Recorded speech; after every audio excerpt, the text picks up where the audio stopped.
রকম ফার্স করা মানুষের ভোটাধিকারের সাথে এই রাষ্ট্রের মালিকানা হচ্ছে জনগণের, আর্টিকেল 7 অনুযায়ী এই পুরা মালিকানার ছিনিয়ে নেওয়া যাওয়া হয়েছে ভোটাধিকার কেড়ে নেওয়ার মাধ্যমে।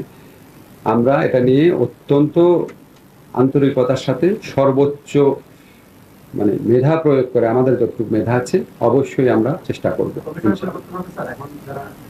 আমরা চেষ্টা করার প্রক্রিয়া যা যা দরকার সেটা করব। ঠিক আছে।